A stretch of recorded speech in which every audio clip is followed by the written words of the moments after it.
네, 오늘의 말씀 제목은 평강은 하나님이 주시는 선물입니다 라는 제목으로 사사기 10장 1절에서 5절 말씀을 나누어 보고자 합니다.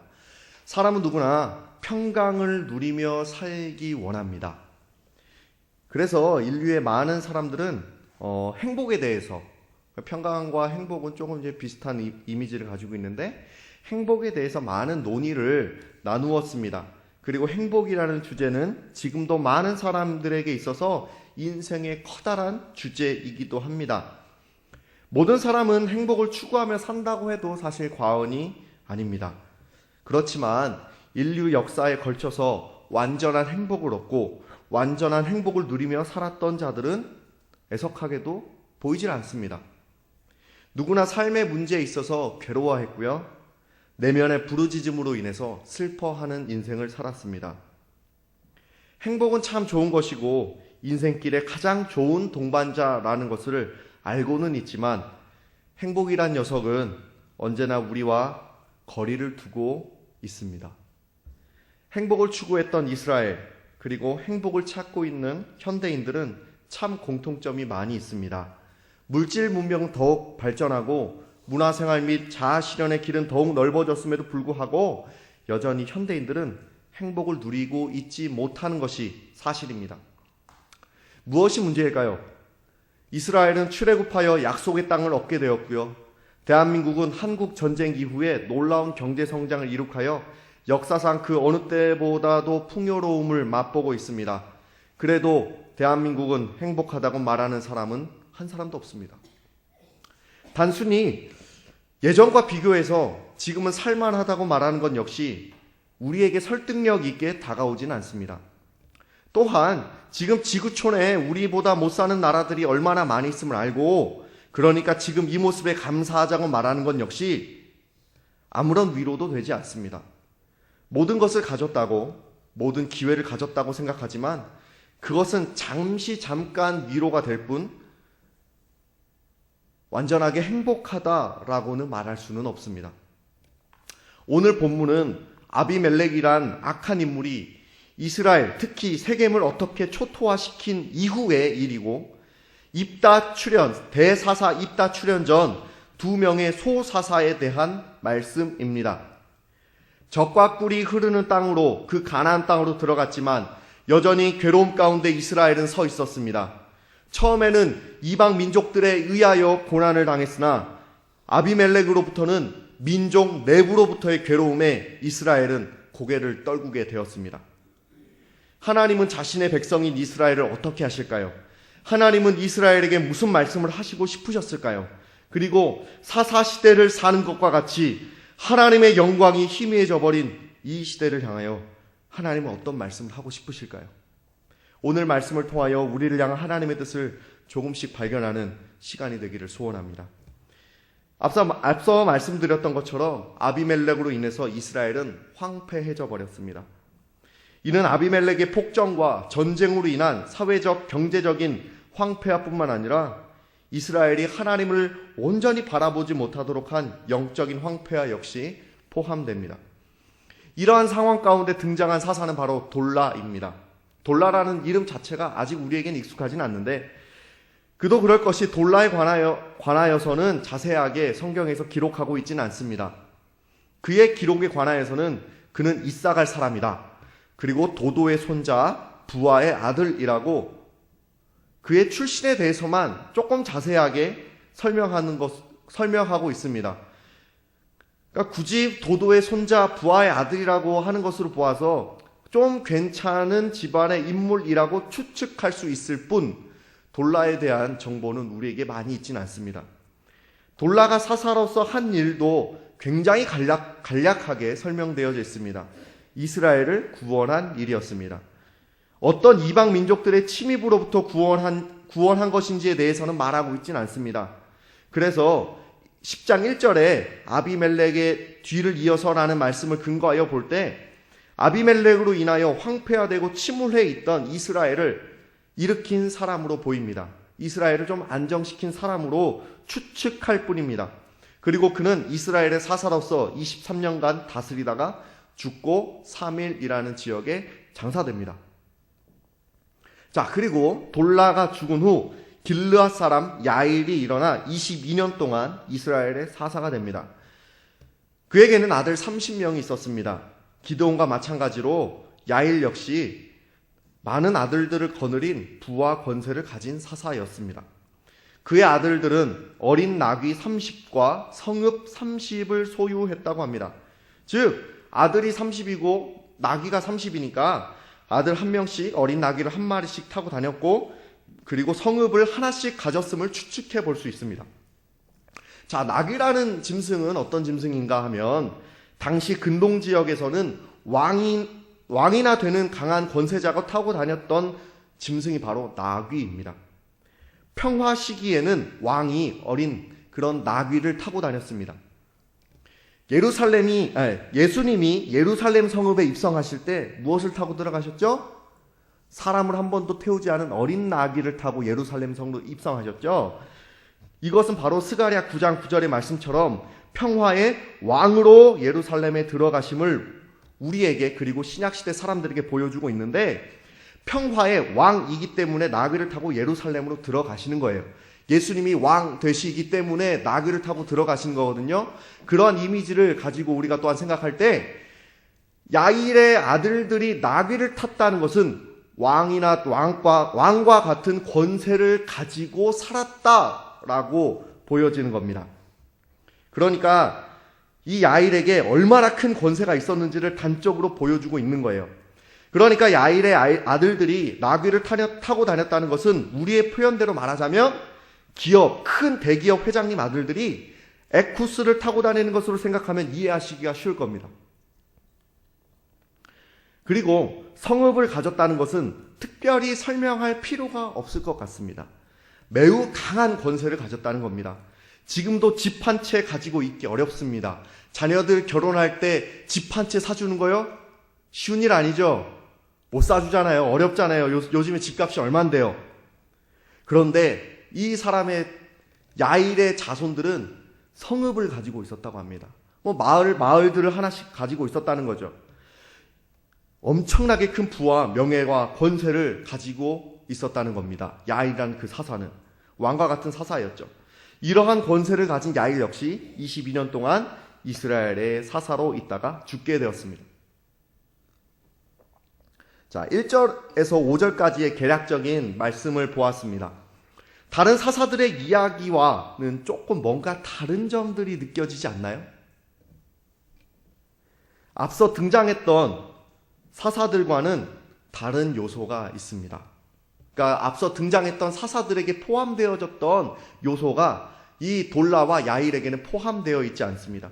첫 번째, 이 두 명의 사사, 돌라와 야일에게는 하나님의 영이 임하지 않았습니다.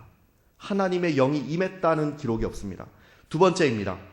그들이 다스리는 동안 평온했다는 설명이 나타나지 않습니다.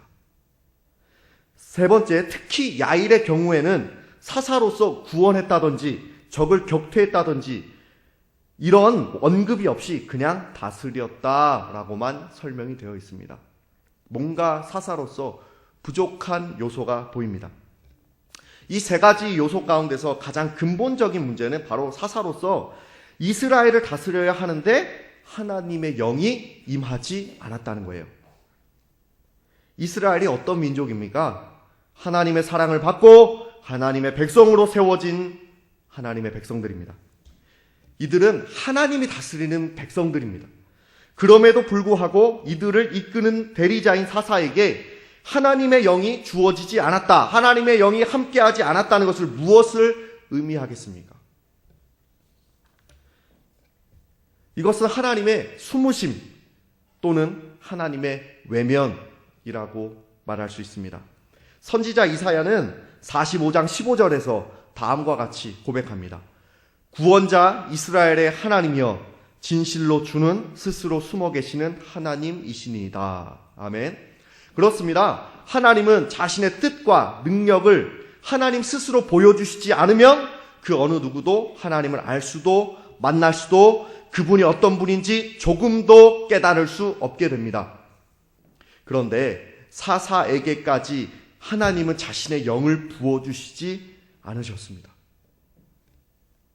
그래서 사사라는 직분을 가지고 이스라엘을 다스릴 수는 있지만 이스라엘에게 진정한 평강과 은혜는 주어지지 않습니다. 그리고 하나님의 영이 임하지 않은 사사의 다스림은 결국 자신의 영광과 명예, 그러니까 인간의 야망과 욕심을 따라가게 만들어 버릴 뿐입니다. 결국 이스라엘은 돌라와 야길 이후에 하나님 앞에 엄청난 죄를 저지르고 맙니다. 이어지는 사사기 10장 6절을 보면 온갖 우상들을 섬기는 이스라엘의 모습에 대하여 지적하고 있습니다. 6절을 함께 읽겠습니다.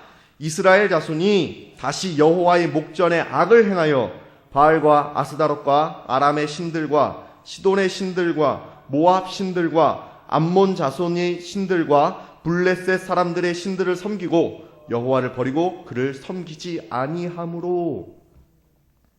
6절에 보면 이스라엘은 섬길 수 있는 모든 이방 신들을 끌어다가 섬기게 됩니다.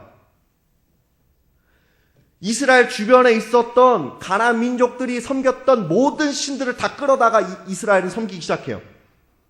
이렇게 이스라엘은 하나님을 다시 본격적으로 떠나고 맙니다. 하나님의 백성을 하나님을 대신하여 다스리는 사사가 하나님의 영으로 충만하지 못하면 결국엔 하나님의 백성은 더욱 악한 죄를 지으며 하나님을 버리고 맙니다. 이스라엘이 하나님을 전심으로 찾고 그분을 따르지 않았습니다. 하나님을 전심으로 찾지 않았고 그분을 전심으로 따르지 않았습니다. 그러니까 하나님은 침묵하셨습니다. 하나님의 침묵하심으로 말미암아 지도자들에게도 하나님의 영이 부어지지 않았고 결국 이스라엘은 하나님이 아닌 우상 앞에 엎드려 버린 배도가 진행되어져 버렸습니다. 이는 자연스러운 수순을 밟은 거예요. 이에 대한 결과는 암몬 자손들의 18년간의 압제로 나타나게 됩니다. 돌라와 야일은 사사였습니다. 그러나 이스라엘을 제대로 다스리지는 못했습니다. 앞서 등장했던 소사사 삼갈처럼 그는 이스라엘을 구원하게 하지도 못했고 평강을 주지도 못했습니다. 그들은 하나님을 사랑하지 못했기 때문에 하나님의 영이 없었고 이스라엘이 하나님만을 온전히 사랑하도록 가르치지 못했습니다. 그 결과는 이들 사후에 분명하게 나타나게 되었습니다. 이스라엘은 다시 징계를 받게 된 것입니다. 현대인들 역시 평강이 없는, 평안이 없는 삶을 살아갑니다. 행복이 없는 삶을 살아갑니다. 그 어느 때보다 부유하고 어느 때보다 오래 살고 어느 때보다 전쟁도 없는데 그래도 현대인들 마음, 그 마음에는 평안과 행복은 도저히 찾을 수가 없습니다. 우리가 경험적으로 보았을 때 세상 사람들이 그렇게 찾고 찾았던 평강과 행복은 고도로 발전된 물질 문명에는 존재할 수 없다는 것이 사실 경험적으로도 다 증명되었음에도 불구하고 여전히 돈을 가지고 마음껏 소비하며 누리며 즐기면서 이것이 최고라고 그렇게 나아갑니다. 그런데 어떻습니까? 여전히 사람들은 공허하며 슬퍼하며 절망합니다. 사람은 눈에 보이는 것으로는 마음을 채울 수 있는 존재가 아니라는 거예요. 사람은 하나님으로 만족하는 존재입니다. 왜냐하면 그분의 형상대로 지음을 받았기 때문입니다. 사사기의 공식 중에 하나가 바로 하나님의 영으로 충만한 사사가 하나님의 손에 붙들림 바 되어서 하나님의 그 도우심으로 이스라엘이 승리하게 하고 하나님의 영으로 세움받은 사사가 다스릴 때 이스라엘이 평안했다는 겁니다. 즉 이스라엘의 평안은 바로 하나님으로 말미암고 지금 우리의 평안 역시 바로 하나님으로만 말미암는다는 사실입니다. 돈이 많을 수도 있습니다. 집이 넓을 수도 있습니다. 좋은 차를 탈 수도 있습니다. 건강할 수도 있습니다. 자녀들이 누가 봐도 잘 될 수도 있습니다. 그러나 그 모든 것들은 우리를 평안으로 인도할 수는 없습니다. 우리를 평안으로 인도하시고 그 평안 가운데 은혜와 사랑을 누릴 수 있도록 하시는 분은 바로 우리 주 예수 그리스도이십니다.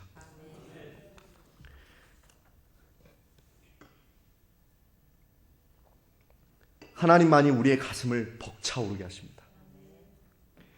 우리의 통장을 봤을 때 벅차오르는 것이 아니라 하나님의 영광을 사모하고 기대하고 바라볼 때 그때 우리의 가슴은 벅차오릅니다.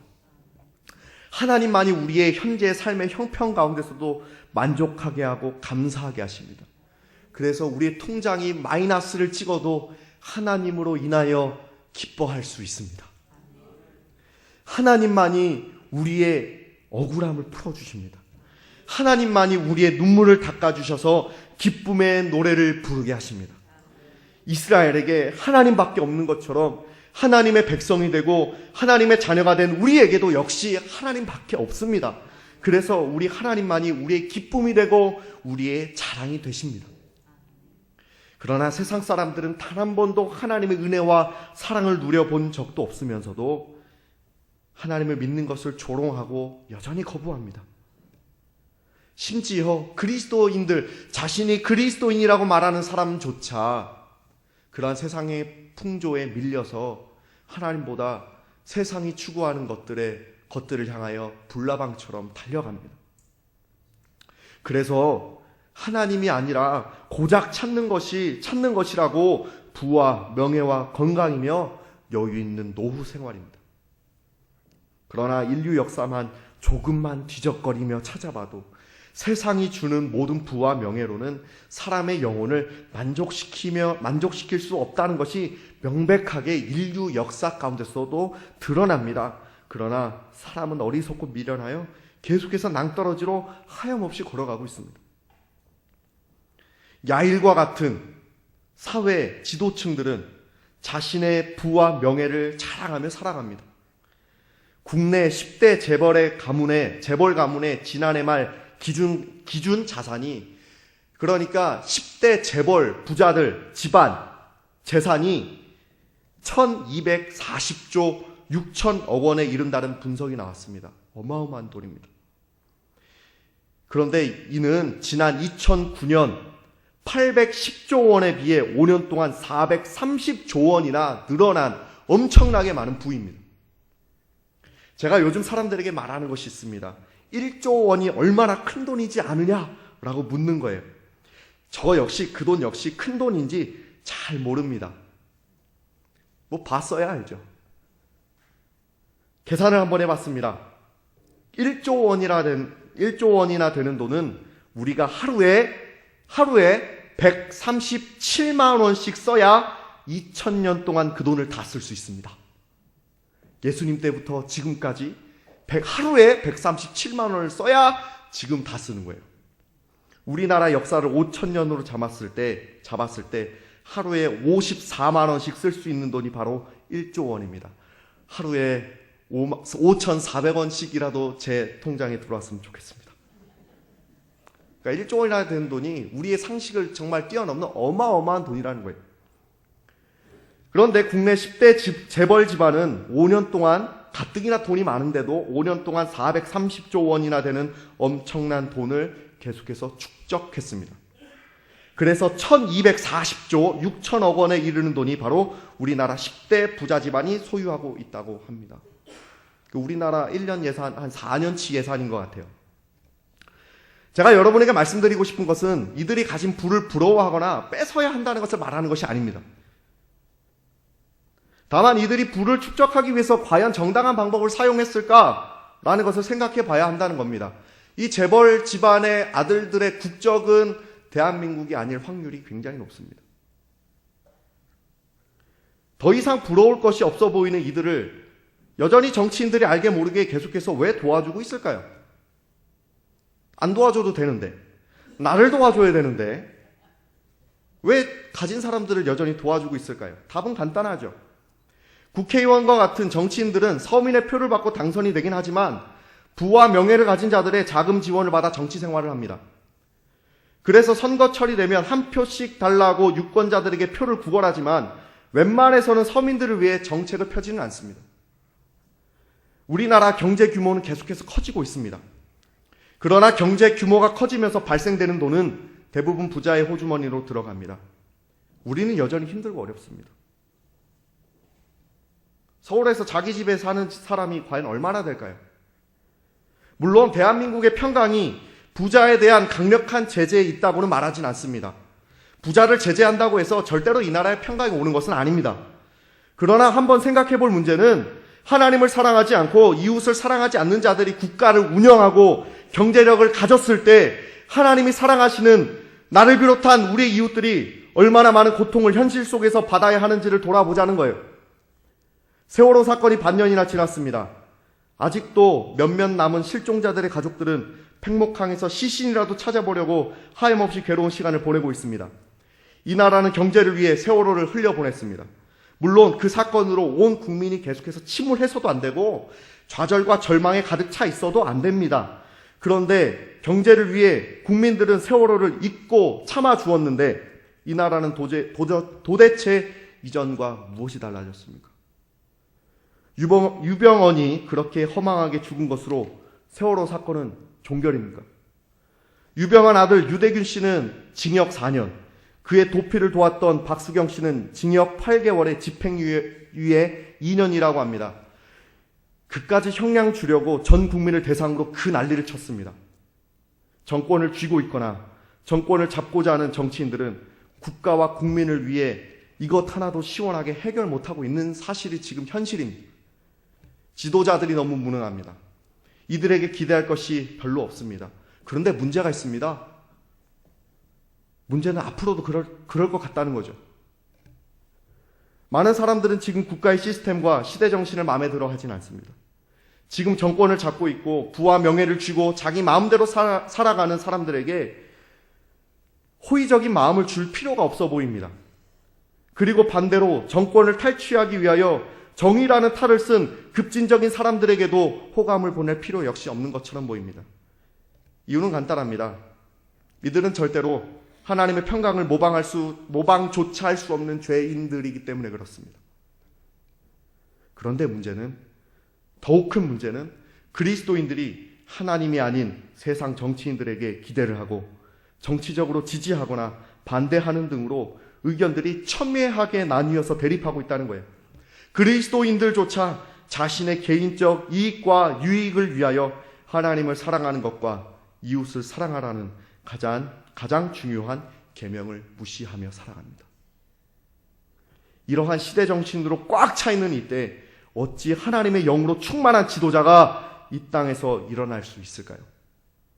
사사 돌라와 사사 야일, 그리고 이어서 등장하는 입다와 같이 수준 낮은 사사가 등장하게 되는 것은 이스라엘의 죄가 얼마나 깊숙이 뿌리 박혀 있으며 그 죄악이 엄청나게 큰지를 우리에게 명백하게 보여주고 있습니다. 사사시대 때 하나님은 이스라엘의 명맥만을 유지하기 위하여 급하게 필요할 때마다 아무나 막 가져다가 쓰시는 것처럼 보입니다. 원래 하나님이 사람을 일으키셔서 사용하실 때 그 사람을 미리 택하시고 부르셔서 하나님의 방법대로 오랜 시간 동안 훈련시키십니다. 모세를 40년 동안 광야에서 훈련시키셨던 것처럼, 그리고 다윗을 그렇게 훈련시키셨던 것처럼 하나님은 하나님의 사람을 세울 때 오랜 시간을 통하여 그 사람이 하나님을 온전히 향하고 사랑할 수 있도록 강하게 훈련시키십니다. 그런데 사사기를 보면 사사시대 때는 하나님이 미리 키우시는 법이 없어요. 필요할 때 급한 대로 사람을 일으키셔서 사용하세요. 그러니 이 사사들이 불완전한 모습으로 실수하고 연약한 모습들을 보이는 거예요. 결국 이 사사시대의 암울함으로부터 평강으로 반등시키는 인물은 어렸을 때부터 부름받아 하나님의 사람으로 세워진 사무엘입니다. 그리고 사사시대를 완전히 종결시키고 평강으로 이스라엘을 이끄는 인물은 소년 시절에 불러 하나님의 종으로 훈련시킨 다윗입니다. 그러니 사무엘과 다윗 시대 전까지는 사사시대의 암울한 과정이 계속해서 반복되고 있는 거예요.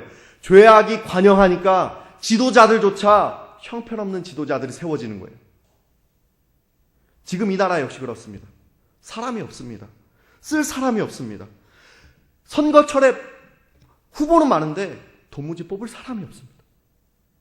하지만 생각해 보세요. 그 어느 때보다 교육 수준이 좋아서 학벌은 참 좋습니다. 돈만 있으면 누구나 유학 갈 수 있습니다. 그러나 인물이 없습니다. 책은 넘쳐납니다. 인물이 없습니다. 그러다 보니 선거철만 되면 우리와 같은 유권자들은 참 골치가 아픕니다. 뽑을 사람이 없습니다. 한국교회 역시 존경할 만한 목회자가 잘 보이지 않습니다. 왼손이 하는 일을 오른손이 모르게 하라는 말씀대로 우리 목사님들이 사셔서 그런지 존경할 만한 이 목사님들은 너무 꼭꼭 숨어 계십니다. 우리 차 목사님처럼 너무 꼭꼭 숨어 계시는 것 같아요. 이분들이 너무 숨어 계셔서 그런지 그 자리를 수준 낮은 분들이 채우고 있습니다. 너무나 애석합니다. 이로 인한 피해는 바로 지금 전국에 수요 예배를 드리기 위해 각 교회의 자리에 앉아 계신 성도들이 보게 됩니다. 왠지 아십니까? 수준 낮은 지도자들이 강단을 차지하니까 성도들의 하나님을 향한 마음과 열정이 왜곡되고 흐트러지게 되고 세상 속의 빛과 소금의 역할을 감당하지 못하게 되는 거예요.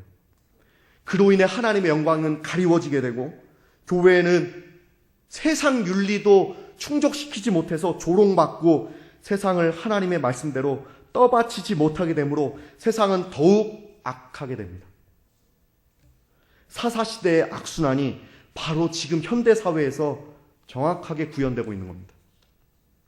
그렇다면 진정한 이 땅의 회복, 그리고 한국교회의 회복, 그리고 우리 교회의 회복, 우리 가정의 회복, 나 자신의 회복은 어디서 오겠습니까? 더 이상 강조할 필요도 없습니다. 바로 하나님으로부터 진정한 회복이 주어집니다. 진정한 만족이 주어집니다. 진정한 영혼의 소망이 주어집니다. 진정으로 우리가 나아가야 할 길이 보입니다. 사람이 살아감에 있어 최고의 만족과 기쁨은 돈도 아니고 명예도 아니고 건강도 아닙니다. 바로 우리의 기쁨과 만족은 하나님이 나의 아버지가 되시고 나는 그분의 사랑받는 자녀가 되는 겁니다. 그 마음으로 이 땅을 살아가는 겁니다.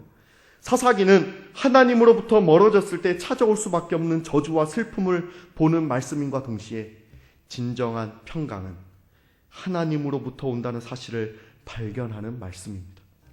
사사시대의 악순환을 끊기 위해서는 이스라엘이 전적으로 하나님 앞에 엎드리는 것이었습니다. 이는 단순히 성전에 모여 엎드려 회개 기도하는 것을 초월하는 겁니다. 하나님이 어떠한 분이신지를 바로 알고 그 하나님을 온전히 믿고 따르게 되므로 전적으로 하나님을 신뢰하는 것입니다. 그래서 자연스럽게 하나님을 사랑하고 신뢰하는 모습이 삶으로 나타나야 하는 겁니다. 경제적으로 그리고 나의 삶에 도움을 줄 것 같은 바알과 같은 모든 우상들을 끊어버리고 성공을 말하는 세상의 유혹과 편법을 과감하게 거부하면서 일용할 양식을 주시는 하나님의 도우심을 신뢰하는 모습이 회복되어질 때 비로소 하나님이 주시는 평강은 회복될 줄 믿습니다. 십자가를 지고 의의 길로 가신 예수님을 따라 자기 십자가를 지고 의를 위하여 고난을 받고 하나님의 백성다운 삶이 세상 사람들 앞에서도 나타나야 합니다. 하나님의 영광은 우리가 세상의 기준으로 성공했을 때 나타나는 것이 아니라 우리가 예수님을 본받아 하나님의 성령을 의지하여 말씀 따라 작은 일을 행할 때 하나님의 영광은 비로소 드러납니다. 그리스도인의 하나님을 사랑하는 마음이 세상 가운데 작은 것으로부터 조금씩 나타날 때 세상은 하나님의 영광을 보고 하나님을 칭송하게 될 것입니다. 우리의 자녀들이 내가 주의 말씀대로 살아가서 조금씩 주의 영광을 나타내며 살아갈 때 우리의 자녀들이 비로소 우리의 모습을 보고 예수 그리스도를 보고 하나님을 사랑하고 하나님을 따라가게 될 것입니다. 그렇게 세상은 우리가 그리스도의 뜻대로 조금씩 말씀대로 살아갈 때 세상은 하나님이 원하시는 모습으로 조금씩 달라지게 될 것이고 하나님의 평강은 우리에게 임할 것입니다. 초대교인들이 단 한순간에 로마를 변화시킨 것이 아닙니다. 초대교인들은 몇백 년에 걸친 200년, 300년에 걸친 싸움을 했습니다. 말씀을 지키는 삶을 살았습니다. 그렇게 세대를 거쳐서 결국에 로마를 변화시켰습니다. 우리의 시대에, 우리의 세대에 단 한순간에 세상이 달라지지 않을 수 있습니다. 세상이 우리의 세대에 갑자기 확 달라지진 않을 것 같아요. 그런데 우리가 지금 한 계단을 밟아 나아가야 우리 이후의 세대에서도 우리의 뒤를 따라서 하나님을 바라보며 한 걸음 나아갈 것일 줄 믿습니다. 영원한 하나님 나라에서 우리를 완전히 만족하게 하실 하나님의 평강을 여러분의 삶 가운데서도 맛보며 살아가시기를 이 시간 소원합니다. 그러기 위해 더욱 하나님 앞에 진지하게 서고 삶 속에서 하나님을 사랑하기 때문에 진실하고 정직하며 성실하며 친절하며 이해하며 배려하며 겸손하며 진리 앞에 담대하시길 바랍니다. 돌라와 야엘처럼 하나님의 영이 없이 여러분의 가정을 다스리지 않길 바랍니다. 하나님의 영이 없이 여러분의 교회에 맡은 일들을 하지 않기를 바랍니다. 하나님의 영이 없이 여러분의 삶 속에 그 사회의 영역을 다스리지 않길 바랍니다. 오직 주의 영으로 충만케 되어져서 여러분의 가정을 하나님의 영으로 다스리고 주의 말씀으로 다스리고 주의 말씀으로 섬기고 주의 말씀으로 변화시키시는 저와 여러분이 되시기를 소원합니다. 그래서 성령님께서 그리스도의 핏값을 주고 사신 우리와 함께 하심으로 말미암아 평강의 하나님의 은혜가 우리의 교회와 이 나라 열방 가운데 함께 하시기를 기대합니다. 금요일에 있을 부흥성회 때 그것을 기대하며 또한 기도하면 좋겠습니다. 우리에게 부어주시는 하나님의 영광, 그 하나님의 영광으로 말미암아 우리에게 주어지는 그 하나님의 평강을 누리며 진정한 회복을 맛보는 우리 한광교회가 되기를 간절히 소원하며 말씀을 마치겠습니다. 함께 기도하겠습니다.